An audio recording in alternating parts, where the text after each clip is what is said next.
Hey guys, so welcome back my YouTube channel. My name is Sushil. I am a CA final student. तो दोस्तों आज की video में बात करने वाले हैं हमारे फ्रेंड आज की वीडियो में बात करने वाला है कि मैंने CA इंटर का जो कॉस्टिंग का पेपर है उसमें मैंने 57 marks how to achieve 57 marks in the costing paper.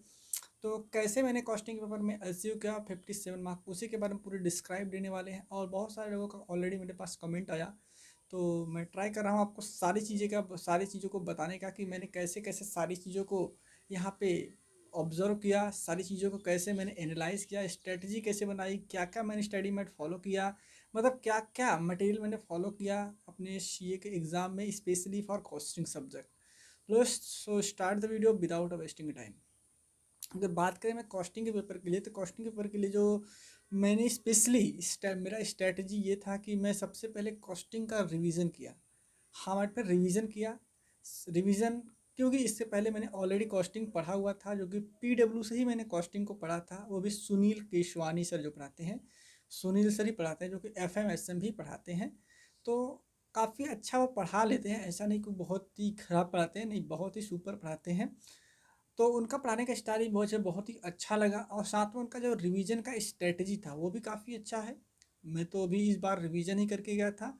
हाँ, मैंने लगभग मेरा जब एग्ज़ाम ख़त्म हुआ था पिछली बार, मतलब तेईस का नवंबर 23 का जब एग्ज़ाम ख़त्म हुआ तभी मैंने मेरा बीकॉम का एग्ज़ाम चल रहा था। बीकॉम के बाद जस्ट मैंने बीकॉम का एग्ज़ाम मेरा ख़त्म होता है नवंबर लास्ट के बाद, लगभग 10 दिसंबर के आसपास मेरा एग्ज़ाम ख़त्म हो जाता है। उसके बाद मैंने अपना स्टडी स्टार्ट कर दिया सीए का, जो कि कॉस्टिंग का, स्पेशली अभी ग्रुप 2 में कॉस्टिंग आ चुका था, तो मैंने कॉस्टिंग का सिलेबस स्टार्ट कर दिया। इससे पहले ऑलरेडी मैंने कॉस्टिंग सब्जेक्ट पढ़ा हुआ था, तो ज़्यादा कोई समस्या तो नहीं हुई पढ़ने में। हाँ, लेकिन उसको मैंने पढ़ा। सुनील सर काफ़ी अच्छा पढ़ाते हैं, ऐसा नहीं कि बहुत सारे लोगों को कहना कि समझ में नहीं आ रहा, लेकिन हाँ, अगर आप चीज़ों को एक एक बातों को ध्यान से सुनेंगे, अगर आप पहली बार पढ़ रहे हैं और रेगुलर क्लास से पढ़े उनके, तो आपको सारी चीज़ें बिल्कुल अच्छे से समझ आएंगी। लेकिन आपको एक चीज़ का ध्यान देना पड़ेगा कि आपको सारी चीज़ों को अच्छे से सुनना भी है। ऐसा नहीं कि आप सुन तो रहे नहीं और आपको कह रहे हैं कि आपको समझ नहीं आ रहा है। सबसे पहले आप जितने भी आप क्लासेस लिए सारे क्लासेस को आप तो ध्यान से पढ़िए। ध्यान से पढ़ने के बाद आप सबसे पहले आप ये काम करिए कि आप सबसे पहले, अगर आपने पीडब्ल्यू से पढ़ा होगा तो आपके लिए सिर्फ जो उनका बुक है, जो क्वेश्चन बुक और कॉन्सेप्ट बुक है, उस बुक में जितने भी क्वेश्चन हैं वो सारे क्वेश्चन को सॉल्व कर लीजिए, बस इनफ है। और आपको कुछ भी करने की ज़रूरत नहीं है, क्योंकि उसमें ऑलरेडी और सभी चीज़ें कवर हैं। हमने ऑल मटेरियल जो है वो सारे के सारे वो कवर हैं, जैसे कि like MTP, RTP, previous year question, ICI का जो इलस्ट्रेशन, प्रैक्टिस क्वेश्चन, वो सारे कंपोनेंट जो हैं वो सारे के सारे उस क्वेश्चन बैंक में ऑलरेडी कवर हैं। तो आपको कुछ भी करने के अलग से ज़रूरत नहीं पड़ती है। लेकिन अगर आप अदर देन पीडब्ल्यू हैं, अदर देन पीडब्ल्यू से आपने कहीं से पढ़ाई की है, तो मे भी हो सकता है जहाँ से आपने किया होगा तो वहाँ के टीचरों ने आपको बताया होगा, जो भी वहाँ के टीचर्स थे वो आपको बताया होंगे कि आपको अलग से कुछ करना है कि नहीं करना है। अगर हाँ, अगर मे भी आप पॉसिबल होगा कि आप सेल्फ स्टडी कर रहे होंगे, खुद से पढ़ाई कर रहे होंगे, तो माय डियर फ्रेंड आपको बताना चाहेंगे, अगर आप सेल्फ स्टडी कर रहे हैं तो आपको एक चीज़ का ध्यान देना पड़ेगा कि आप सबसे पहले जो पढ़ाई कर रहे हो आप स्टडी मेट करिए। स्टडी में कॉस्टिंग में जितने भी चैप्टर हैं, चैप्टर वाइज आपके स्टडी में इलस्ट्रेशन दिए गए, सारे इलस्ट्रेशन को एक बार फर्स्ट टाइम करें तो आप सारे इलस्ट्रेशन को प्रॉपरली मैनर में करिए, सब चीज़ों को ध्यान देते हुए करिए। हाँ, सब चीज़ों को एक एक क्वेश्चन को करिए, और साथ में उसमें क्वेश्चन में आप एक कोई रूटीन फॉलो कर सकते हो, जैसे ABC star star 1 star 2 star 3 star. Question पे आप ये लिख सकते हो, हाफ क्वेश्चन पे आप लिख सकते हो कि आपको क्वेश्चन में कौन सा क्वेश्चन अच्छा लगा, कौन सा क्वेश्चन ज़्यादा ट्रिकी है। जो क्वेश्चन ट्रिकी है उस पर आप star mark ABC, mode hard, easy, moderate, जैसा आपको लगता है वैसा आप मार्किंग करके रखो, क्योंकि एग्ज़ाम टाइम में आपको यही काम आने वाला है, अदरवाइज़ कोई भी काम नहीं आने वाला है।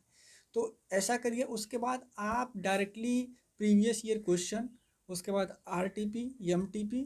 देखो, स्पेशली मैंने RTP और MTP फॉलो नहीं किया था। हाँ, मैं सिर्फ प्रीवियस ईयर का क्वेश्चन स्टडी मैट को फॉलो करता था, क्योंकि जो लोग RTP में, MTP में जो क्वेश्चन आता है वो स्टडी मैट और प्रीवियस ईयर क्वेश्चन से ही रहता है, तो इसलिए मैं MTP तो कभी नहीं फॉलो किया। RTP मैं एक बार देख लेता था। हाँ, मैं RTP देख लेता था, लेकिन MTP मैं कभी भी नहीं देखता था। इस बार मैंने देखा था, because of change the syllabus. क्योंकि क्वेश्चन का क्या पैटर्न रहने वाला, कितने मार्क्स का क्वेश्चन कैसे कैसे पूछा जाने वाला, इसके कारण मैंने इस बार देख लिया था। लेकिन आप मे भी पॉसिबल आप देख सकते हो, मे भी पॉसिबल आप मत देखो। मैं तो रिकमेंड करता हूँ मत देखो। हाँ, अगर आपको एक बार, लेकिन एक बार आपको ये करना चाहिए कि आप एग्ज़ाम से पहले एक बार 3 घंटे का प्रैक्टिस सेशन लिख के देखो। फिलहाल मैं तो लिख के नहीं देखा था, लेकिन हाँ, एक बार लिखने से फ़ायदा ये होता है कि आपको एक आइडिया मिल जाता है कि आपका जो पेपर है कितने नंबर का आप अटेंड कर सकते हैं। हाँ, एमटीपी ईजी आता है, लेकिन आपको फिर भी एक बार देना चाहिए। तो ये रहा मटेरियल के बारे में कि मैंने कौन सा मटेरियल फॉलो किया था, आपको कौन सा मटेरियल फॉलो करना चाहिए। हाँ, लेकिन आपको एक चीज़ का और ध्यान देना चाहिए, जब भी आप कॉस्टिंग जैसे सिलेबस को कर रहे हैं, कॉस्टिंग जैसे सब्जेक्ट को कर रहे हैं, तो आपको उसमें एक चीज़ का ऑब्जर्व किया होगा कि कुछ चैप्टर ऐसे हैं जो कि बहुत ही अच्छे हैं। यानी कि बहुत अच्छे का मतलब यह है कि ये ज़्यादा वेटेज आप मार्क कवर करते हैं। जैसे कि कॉस्ट शीट हो गया, मटेरियल हो गया, उसके बाद marginal costing, standard costing, budget and budgetary control, service costing, जो मैंने छः चैप्टर बताए, और एबीसी एनालिसिस। एबीसी एनालिसिस मतलब एबीसी करके एक चैप्टर है, एक्टिविटी बेस्ड कॉस्टिंग, उस वो चैप्टर, ये चैप्टर को मिला के देखा जाए तो 65 मार्क का वेटेज है।